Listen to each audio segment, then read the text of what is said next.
국립과학수사연구원에서 부검을 마친 시신이 뒤바뀌는 사고가 발생했습니다. 부검실에서 운구를 담당하는 용역업체 직원의 실수가 발단이었는데요. 이 바뀐 시신 중 한 구는 가족들이 되찾기 전에 이미 화장이 됐다고 합니다. 자, 이 사건 취재한 사회부 김영수 기자와 함께 자세한 내용 알아보겠습니다. 안녕하십니까? 안녕하십니까? 자, 먼저 이 시신이 뒤바뀌게 된 이거 정말 유족들로서는 황당한 일인데 어떻게 바뀌게 된 거죠? 예, 49살 홍모 씨 장례는 서울 영등포에 있는 장례식장에서 진행이 됐습니다. 예. 네, 어제죠. 22일 날 이제 발인을 위해서 입관을 하는 과정이 있었는데요. 예. 이 가족들이 이 시신을 확인했더니 전혀 다른 시신이 와 있던 겁니다. 어허. 60대 시신이 확인이 된 건데요. 예. 이 사실을 이제 부검을 진행했던 경찰에게 말을 했더니 이 국과수에서 부검을 하는 과정에서 시신이 뒤바뀐 것으로 확인이 됐습니다. 이렇게 뒤늦게 사실을 확인했지만 이제 홍 씨 시신은 이미 다른 유족에게 넘어가서 화장까지 마친 상태로 발견이 된 겁니다. 야, 그러면 화장을 이미 다른 분의 화장을 치른 거 아니에요? 그렇습니다. 그리고 그 유족들은 시신조차 이제 정말 찾을 수 없는 그런 상황이 됐는데 이게 좀 제대로 된 경위를 어떻게 해서 바뀌게 된지 경위 파악은 제대로 된 거예요? 어떻습니까? 예, 어제 바로 국과수에서 경위 조사를 했는데요. 예.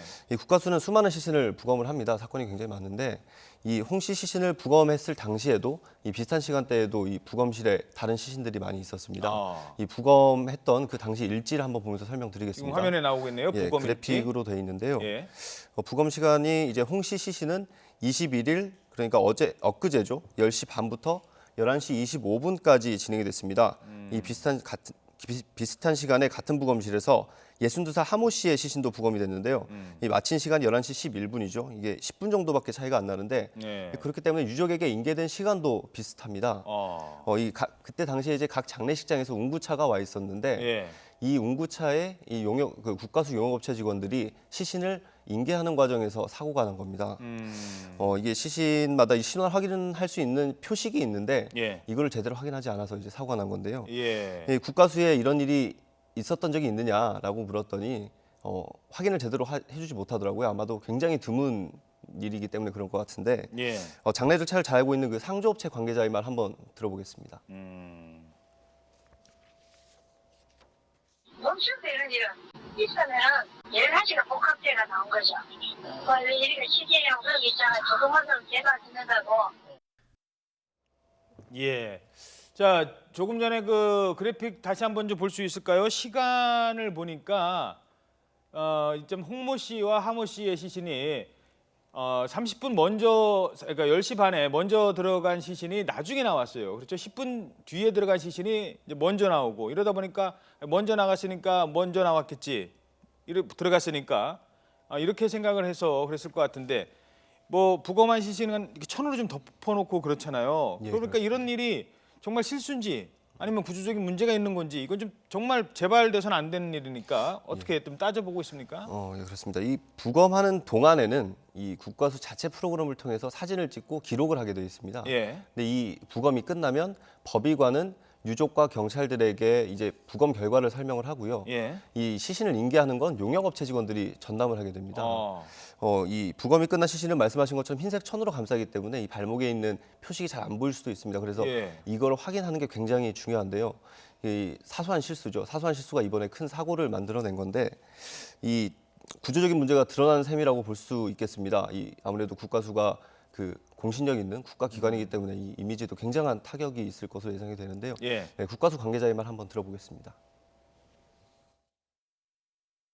운구하는 분들끼리의 지금 문제는 있어요. 분명히. 여기도 확인하고 저쪽도 확인하고 그렇게 좀 했으면 되는데 서로 믿고 그냥 가버린 거예요. 자, 국과수가 이 상황에 어떻게 대처를 했습니까? 유족들의 반발도 만만치 않을 것 같은데요. 네, 그렇습니다. 이 시신을 화장을 이미 했기 때문에 유족들은 뒤늦게 유분만 되찾은 상태입니다, 현재. 아무래도 고인의 마지막을 함께 하지 못했다는 그런 이유 때문에 유족들의 반발이 굉장히 심한데요.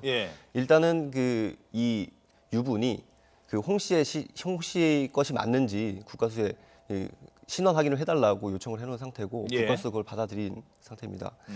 일단 사후 대책에 대해서는 부검실에 있는 직원들의 교육이나 감독을 강화하겠다라고 밝혔고 그리고 이 시스템 또 아마 보완이 좀 필요하겠다라고 생각을 하고 있는 것 같습니다. 구조적인 문제도 인지를 하고 있어서 앞으로 좀 개선이 될 것 같습니다. 일단 유족에 대한 추가 보상이나 이런 거는 아직 확정된 것은 없지만 이 용역업체와 함께 협의를 해보겠다고 밝혔습니다. 예. 사실 보통 이제 시신이 국가수까지 간다는 거 뭐 변사 사건이나 이 죽음 자체와 관련해서 억울한 부분이 있기 때문에 유족들은 어쩔 수 없이 부검을 할 수밖에 없는 상황이 되는 경우가 많거든요. 근데 그 시신이 뒤바뀌어 있다면 정말 이 자식들 입장에서는 정말 뭐 말로 표현할 수 없는 이런 고통일 것 같습니다. 자, 이 사건 취재한 사회부 김영수 기자였습니다. 수고하셨습니다. 수고하셨습니다.